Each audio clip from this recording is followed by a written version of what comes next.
Hello students, एक chapter का मैंने आपको वीडियो भेज दिया था साइंस में। ये सेकेंड चैप्टर है माइक्रो ऑर्गेनिज्म।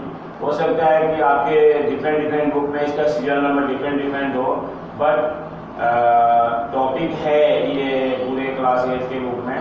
तो हम माइक्रो ऑर्गेनिज्म में हमें क्या क्या पढ़ना है, पहले मैं आपको इसके विषय में बता दूँ। तो micro organism definition, classification, useful microorganism, harmful microorganism and food preservation, ये मेनली हमारे पास 5 पॉइंट है इस टॉपिक के अंदर। तो सबसे पहले हम बात करेंगे माइक्रो ऑर्गेनिज्म की। तो स्टूडेंट्स, माइक्रो ऑर्गेनिज्म जो है वो 2 वर्ड से मिलकर बना हुआ है, एक माइक्रो और दूसरा ऑर्गेनिज्म। माइक्रो का मतलब होता है स्मॉल, टाइनी, और ऑर्गेनिज्म का मतलब होता है हिंदी में जीव, यानी कि जिसके अंदर जो लाइव है। तो ऐसे एनिमल्स बहुत ही स्मॉल हैं, इतने स्मॉल हैं जिनको कि हम नेक्ड आई से नहीं देख पाते हैं, उसको कहा जाता है माइक्रो ऑर्गेनिज्म। तो क्वेश्चन है कि हम इनको देखते कैसे हैं। तो इनको देखने के लिए हमें माइक्रोस्कोप की रिक्वायरमेंट होती है। तो the animals which cannot be seen through naked eye, it can seen only with help of microscope are called microorganism or simply microbes। तो माइक्रोऑर्गेनिज्म जो है जिस सब्जेक्ट के अंदर पढ़ा जाता है उसको हम बोलते हैं माइक्रोबायोलॉजिस्ट।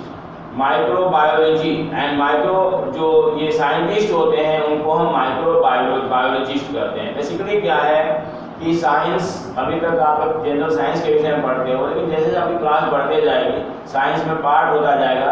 आप 9th में जाओगे फिजिक्स, केमिस्ट्री, बायो, और आगे क्लासेज में जाओगे तो बॉटनी, जूलॉजी अलग अलग हो जाता है। फिर और आगे क्लासेज में जाओगे तो साइंस के अलग अलग पार्ट्स हो जाते हैं, और हर चीज़ मतलब हर चीज़ का अलग अलग जो बताने वाला होता है साइंटिस्ट, उसका भी नाम अलग अलग हो जाता है, टाइप अलग अलग हो जाता है। अब हम बात करते हैं कि कुछ माइक्रोऑर्गेनिज्म जो है वो हमारे लिए यूजफुल होता है, और कुछ माइक्रोऑर्गेनिज्म जो है हमारे लिए हार्मफुल होते हैं। कुछ माइक्रोऑर्गेनिज्म ऐसे हैं जो डिफरेंट जो वायरस हैं उनको कैरियर का काम करता है, और उसको हम कहते हैं pathogens. Disease causing microorganism are called pathogen. मतलब माइक्रोऑर्गेनिज्म के चलते जो डिजीज होता है उसको पैथोजेन कहते हैं। अब क्वेश्चन है माइक्रोऑर्गेनिज्म कहाँ होते हैं और कैसे सर्वाइव करते हैं। तो ये dead animal, decade organic matter है, वहाँ भी पाए जाते हैं, और ये हर जगह सर्वाइव करते हैं। बाहर जब होते हैं तो वो डेड हो जाते हैं, लेकिन हमारे बॉडी में इंटर करते हैं, जब वो अपने होस्ट के जब किसी के बॉडी में वो इंटर कर जाते हैं तो वहाँ जाकर के फिर से वो लाइव हो जाते हैं। अब माइक्रो ऑर्गेनिज्म की अगर हम क्लासिफिकेशन की बात करें, ये तो माइक्रो ऑर्गेनिज्म का इंट्रोडक्शन था। अगर हम माइक्रो ऑर्गेनिज्म के क्लासिफिकेशन की बात करें तो माइक्रो ऑर्गेनिज्म को 5 पार्ट में डिवाइड किया गया है। There are 5 type of microorganism. The first one is bacteria, second one is fungi, third one is algae, fourth one is protozoa and fifth one is virus. आपके book में भी दे रखा होगा, अपने बुक में भी देख सकते हो। Bacteria, fungi, algae, protozoa and virus. अब एक एक करके हम इसको डिफाइन करेंगे। बेसिकली बैक्टीरिया जो है वो बैक्टीरियम वर्ड से बना हुआ है। बैक्टीरियम जो है सिंगुलर वर्ड होता है, और बहुत सारे इसका ग्रुप होता है जिसको हम बैक्टीरिया कहते हैं। They are the simplest of all micro organism.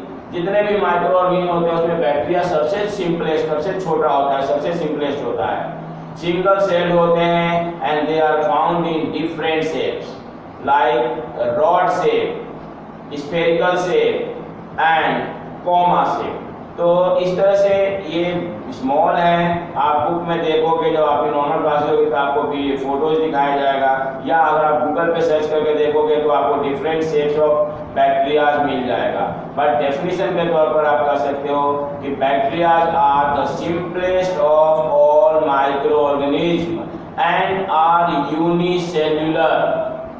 देखो यूनिसेल्युलर और मल्टीसेल्युलर दो तरह के ऑर्गेनिज्म पाए जाते हैं, आगे पढ़ो कैपिटल में। तो जितने भी बैक्टीरियाज हैं वो सब यूनिसेल्युलर होते हैं। यूनिसेल्युलर का मतलब इनका सिंगल सेल होता है और ये डिफरेंट शेप में पाए जाते हैं और इनके शेप का नाम है rod shape, spherical shape and comma shape. अब हम सेकेंड की बात करते हैं, वो है हमारा fungi.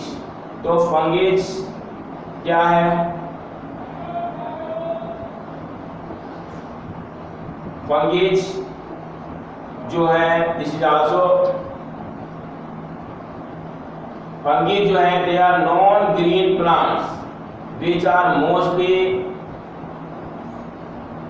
Saprophytes and some are parasites. ये दो तरह के फंगीज पाए जाते हैं। फंगस इसका सिंगुलर वर्ड है, फंगी जो है प्लूरल वर्ड है, और ये नॉन ग्रीन प्लांट्स होते हैं और दो शेप में पाए जाते हैं। दे आर मोस्टली सैप्रोफाइट्स और सम ऑफ देम आर पैरासाइट्स। ये डिटेल आगे पढ़ोगे कि पैरासाइट्स किसे कहते हैं एंड सैप्रोसाइट्स किसे कहते हैं। ये यूनिसेलुलर होते हैं या मल्टीसेलुलर भी होते हैं। यूनिसेलुलर में एग्जांपल है ईस्ट और मल्टीसेलुलर में एग्जांपल है mushroom. Mushroom is also fungi, जिसकी सब्जी खाते हो वो भी फंगीज के कैटेगरी में आता है। तीसरा एल्गी है। एल्गी जो है उसका सिंगुलर वर्ड एल्गा है। ये सब के सब प्लूरल फॉर्म में बोला जा रहा है। इसका जो सिंगुलर फॉर्म है वो हमारा एल्गा है। एल्गा सिंगुलर फॉर्म हो गया और प्लूरल फॉर्म हो गया एल्गी। उसका है definition, they are simple plant like organism, some of them are unicellular like and some of them are multicellular. इसमें यूनिसेल्युलर भी होते हैं और मल्टीसेल्युलर भी होते हैं। जो अगला है हमारा प्रोटोजोआ। प्रोटोजोआ जो है वो प्रोटोजोन, इसका सिंगुलर फॉर्म है। They are unicellular microorganism which can not prepare their own food. तो ये अपने होस्ट के पास जाकर के होस्ट के बॉडी से ही अपना फूड लेते हैं। ये कहाँ इनका एग्जाम्पल है amoeba, paramecium, plasmodium, trypanosoma. These are the example of protozoa. ये जिसके बॉडी में एंटर करते हैं वो वहीं पर अपना फूड लेते हैं। इनको हेटेरोट्रोफ्स बोलते हैं। ये अपना फूड जो है खुद ही प्रिपेयर नहीं करते हैं, ये अपने होस्ट के अंदर जाकर के वहाँ से खाना खाते हैं। नेक्स्ट हमारा जो है वो है वायरस। वायरसेस जो है सिंगुलर फॉर्म इसका वायरस होता है। They are smallest microorganism that can only be seen under electron microscope. ये एक स्पेसिफिक माइक्रोस्कोप के द्वारा देखा जा सकता है, जिसको हम बोलते हैं electron microscope. They are made up of genetic material surrounded by protein coat. They can only multiply inside living host cell. बाहर रहते हैं तो ये मरे हुए होते हैं, लेकिन जैसे ही हमारे बॉडी में इंटर करते हैं वो मल्टीपल होने शुरू हो जाते हैं। और इसको outside the host cell the virus does not show any characteristic of a living things. Virus are said to be on the border line of living and non living. ये लिविंग और non living के border line पे है। Human body से बाहर है या animal से बाहर है तो नॉन लिविंग है, और जैसे ही बॉडी में एंटर करेगा वो लिविंग हो जाता है। इन्फ्लुएंजा वायरस वगैरह इसके एग्जाम्पल है। अब क्वेश्चन है कि क्या सारे माइक्रो ऑर्गेनिज्म हमारे लिए हार्मफुल ही हैं? तो इसका आंसर है नो। क्योंकि अभी मैंने आपको एक नाम बताया ईस्ट हो गया या जो आपको मैं मशरूम की बात कर रहा था, इन दोनों का हम खाने में भी इस्तेमाल करते हैं। तो इस तरह से हम बैक्टीरिया को जो है उनको फ्रेंड एंड फो दोनों कहते हैं। अब हम बात करेंगे कुछ हमारे पास जो यूजफुल बैक्टीरिया है जिसका हम इस्तेमाल करते हैं, इसका कमर्शियल यूज भी होता है। डिटेल आपको इसकी क्लास में पढ़नी है। A bacterium called Lactobacillus is useful in making curd from milk. आपने दही देखा होगा, दही में जामन एक छोटा एक चम्मच खटाई डालनी पड़ती है जमाने के लिए। फिर वो लैक्टोबैसिलस नाम का माइक्रो ऑर्गेनिज्म है जो उस कर्ड को, जो मिल्क को कर्ड में कन्वर्ट कर जाता है। अगर ध्यान से माइक्रोस्कोप से देखा जाए तो पूरी की पूरी दही कर्ड जो है हमारा बैक्टीरिया जैसा दिखाई देगा। लैक्टोज जो है मिल्क शुगर होता है और वो कर्ड के अंदर उसको कर्ड में कन्वर्ट कर देता है। कर्ड जो है वो मिल्क से बनता है। मिल्क ल्यूमवार्म होना चाहिए। 1 स्पून ऑफ कर्ड उसमें हम डालते हैं, उस पर लैक्टोबैसिलस बैक्टीरिया का एक्शन होता है और उसके चलते वो मिल्क जो है वो कर्ड में कन्वर्ट हो जाता है। आपने चीज़ देखा होगा, पनीर, ये सभी चीज़ें मतलब इन्हीं बैक्टीरिया के हेल्प से बनाए जाते हैं और उस सब्सटेंस का नाम है cheese and paneer are made by using lactobacillus और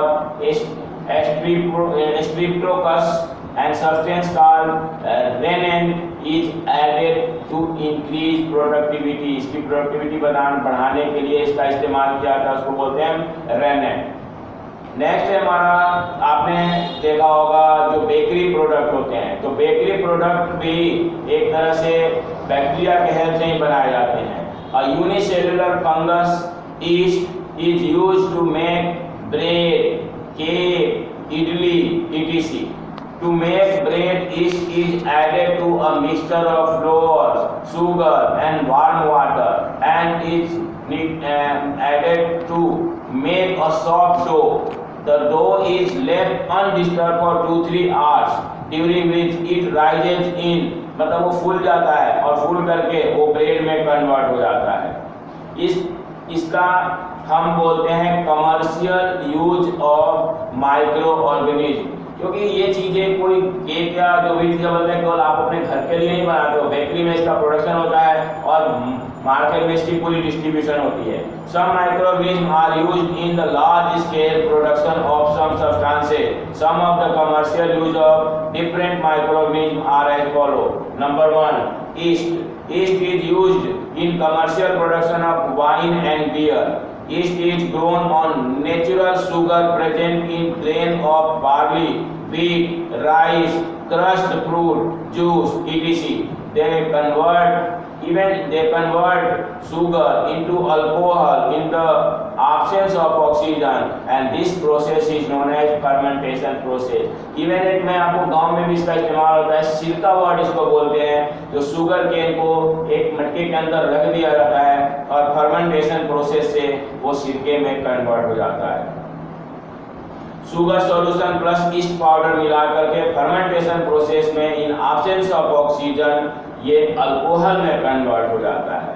नेक्स्ट है एसिटोबैक्टर। एसिटोबैक्टर एक तरह से बैक्टीरिया है जिसका विनेगर से फ्रॉम अल्कोहल से विनेगर बनाने में इसका इस्तेमाल किया जाता है, जिसको हम सिरका कहते हैं। Bacteria like mycoderma aceti help in producing vinegar. Some bacteria help in ripening of tea leaf. कुल मिलाकर के ये जो मैं बता रहा हूँ ये कमर्शियल यूज ऑफ बैक्टीरिया हो गया। ईस्ट वगैरह आ गया इसके अंदर, एसिटोबार आ गया और इस प्रोसेस को हम फर्मेंटेशन प्रोसेस कहते हैं। Some other use of microorganism. Microorganism का अदर भी यूज होता है, जैसे सॉइल की फर्टिलिटी बढ़ाने के लिए हम वहाँ भी राइजोबियम नामक एक बैक्टीरिया होता है जो हमारे पैडी जो मतलब दलहन फसलें होती है उसके रूट्स में पाया जाता है। Roots of nodules of leguminous plant like pea and beans. These bacteria are able to fix atmospheric nitrogen and convert into suitable form like nitrate। मतलब जो एटमॉस्फेयर में नाइट्रोजन है, आप कॉम्बिनेशन ऑफ एयर में पढ़ोगे नाइट्रोजन बहुत ज्यादा मात्रा में 78% अबाउट नाइट्रोजन पाया जाता है हमारे एटमॉस्फेयर के अंदर। तो उसमें से जो नाइट्रोजन होता है उसको जो नाइट्रेट फॉर्म में फिक्स करने के लिए इसका सबसे बड़ा रोल होता है, उसको हम राइजोबियम बैक्टीरिया कहते हैं। ये एक तरह से बैक्टीरिया और ब्लू ग्रीन एल्गी होते हैं जो लिविंग सॉइल के अंदर की फर्टिलिटी को बढ़ाते हैं। और these microbes are commonly called biological nitrogen fixers. ये बायोलॉजिकल नाइट्रोजन फिक्सर है, ये मतलब एटमॉस्फेयर के नाइट्रोजन को कन्वर्ट करता है यूजेबल फॉर्म में और इससे सॉइल की फर्टिलिटी जो है वो बढ़ती है। कुछ सोर्सेज ऑफ फूड भी है हमारा बैक्टीरिया, जैसा मैं अभी आपको नाम बता रहा था, मशरूम है, ईस्ट है, ये बहुत ही यूजफुल है। Mushroom although bigger than the microorganism is a fungi which are eaten by many people. They are rich in protein and vitamin. तो प्रोटीन और विटामिन बहुत ज़्यादा मात्रा में पाया जाता है। Yeast is rich in protein and vitamin. It is an important source of food. Even medicines वगैरह में भी इसका इस्तेमाल किया जाता है। Many seaweeds and large and algae like chlorella are used as food in China and Japan. तो इस तरह से ये फूड का भी काम करता है। Algae are the source of food to fish and sea animal, जो सी के अंदर एनिमल होते हैं वो एल्गी खाते हैं, तो इस तरह से वो भी यूज हुआ। माइक्रो ऑर्गेनिज्म जो है हमारे इन्वायरमेंट को भी क्लीन करता है, तो as a natural cleaning agent इसको डिकम्पोजर कहते हैं। तो जो डीके प्लांट और एनिमल्स होता है वो इन माइक्रो ऑर्गेनिज्म के द्वारा खा लिया जाता है और खाकर इसको डिकम्पोज कर दिया जाता है। माइक्रो ऑर्गेनिज्म जो है सीवेज, जो हमारे घरों से जो कूड़े निकल के जाता है, चाहे जो सीवर से गंदगी जाती है, उसको भी डिकम्पोज करने के लिए माइक्रो ऑर्गेनिज्म का हेल्प दिया जाता है और उसको बायोगैस में कन्वर्ट कर दिया जाता है। इस माइक्रो ऑर्गेनिज्म का जो इंडस्ट्रियल यूज भी है। Bacteria is used in leather industry for tanning the skin of animal, making the leather soft and pliable, यानी यूज करने लायक बनाया जाता है।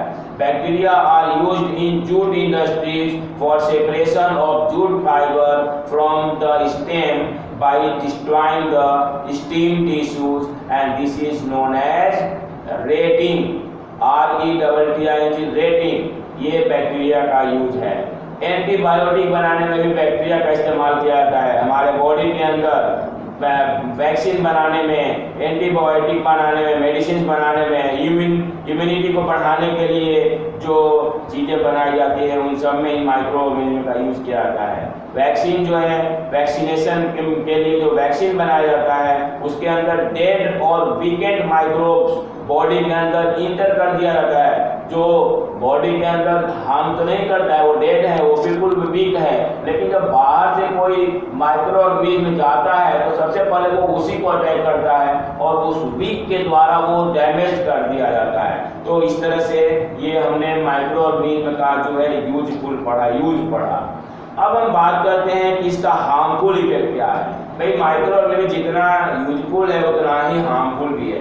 बहुत तरह की बीमारियां जो आती है वो इन्हीं माइक्रो ऑर्गेनिज्म के चलते आता है। और माइक्रो ऑर्गेनिज्म ह्यूमन बीइंग को ही नहीं, एनिमल्स को, प्लांट को और हमारे फूड आइटम को भी डिस्ट्रॉय कर देते हैं। कुछ डिजीज है, अब micro organism can cause disease in both plant and animals. These disease causing microorganism are called pathogens। ये पैथोजेंस हैं, वो हमारे एनिमल्स और प्लांट्स को नुकसान पहुंचाते हैं।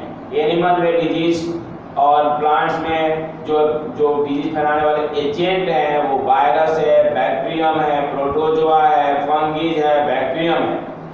कुछ कम्युनिकेबल डिजीज भी है जो इन्हीं बैक्टीरिया के द्वारा तैयार किया जाता है, और उस डिजीज को हम कम्युनिकेबल डिजीज कहते हैं। जैसे आपने सुना होगा मच्छर काटने से मलेरिया और डेंगू जैसे खतरनाक, चिकनगुनिया जैसे खतरनाक बीमारी हो जाती है। तो ये पैथोजेंस हैं जो एक ह्यूमन बॉडी से दूसरे ह्यूमन बॉडी में डिजीज को ट्रांसफर करते हैं।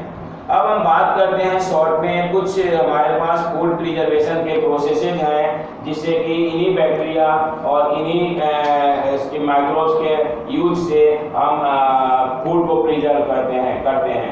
जैसे आपने देखा है ड्राइंग, कुछ डिहाइड्रेट करके फ्रूट्स रख दिया जाता है, तो ड्राइंग या डिहाइड्रेशन में इसका यूज किया जाता है। फ्रीजिंग, रेफ्रिजरेशन में इसका यूज किया जाता है। पास्चराइजेशन, जो मिल्क आपको सुबह सुबह थैली में मिलता है वो पास्चराइज्ड मिल्क होता है, ये भी फूड प्रिजर्वेशन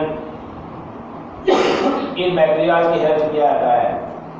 इसको करने के उसके बाद साल्टिंग एंड एडिंग शुगर से फूड को प्रिजर्व करते हैं। केमिकल यूज से फूड को प्रिजर्व करते हैं। कैनिंग के द्वारा फूड को प्रिजर्व करते हैं। अब क्वेश्चन ये है कि फूड प्रिजर्वेशन का एडवांटेज क्या है। तो सबसे पहला इसका एडवांटेज है कि ये वेस्टेज को रिड्यूस करता है। मान लो कोई चीज़ खराब हो सकता है एक बार में, तो उसको प्रिजर्व करके हम आगे के लिए रख देते हैं। ये पिकल्स वगैरह आपने देखा होगा, इसको प्रिजर्व करके रख दिया जाता है। और हर तक मतलब डिफरेंट टाइम में वो फूड जो है हमें मिल सके उसके रिलेटेड, तो उसके लिए प्रिजर्व करते हैं। जैसे आपने देखा है पूरे साल मैंगो का जो फ्रूटी है आपको मिल जाता है, तो इस तरह से फूड प्रिजर्वेशन का ये फायदा होता है, एक जगह से दूसरे जगह उसको पहुंचाया जा सकता है और हमें जब जरूरत हो हम उसका यूज कर सकते हैं। तो इस तरह से हमने पढ़ा माइक्रो ऑर्गेनिज्म। इस माइक्रो ऑर्गेनिज्म के अंदर हमने 5 चीजें पढ़ी: definition, classification, useful micro organism, harmful micro organism and food preservation. इसको पढ़ना, इसमें आपको कोई असुविधा हो तो उसे आप मेरे से शेयर करना, पूछना, और जब हम टॉपिक को पढ़ेंगे तो इस टाइम में ये इसके जो डाउट्स है वो क्लियर हो जाएंगे।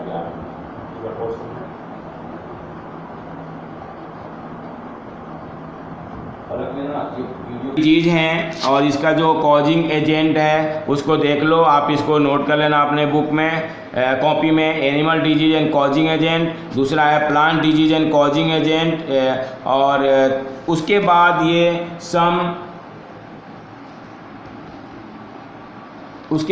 ये पेज है, ये पूरा पेज को देख लो। आपका डिजीज है, transmitted by, symptoms and preventive measures हैं। इसकी आप लिस्ट अपने पेज पे कॉपी पे बना लेना।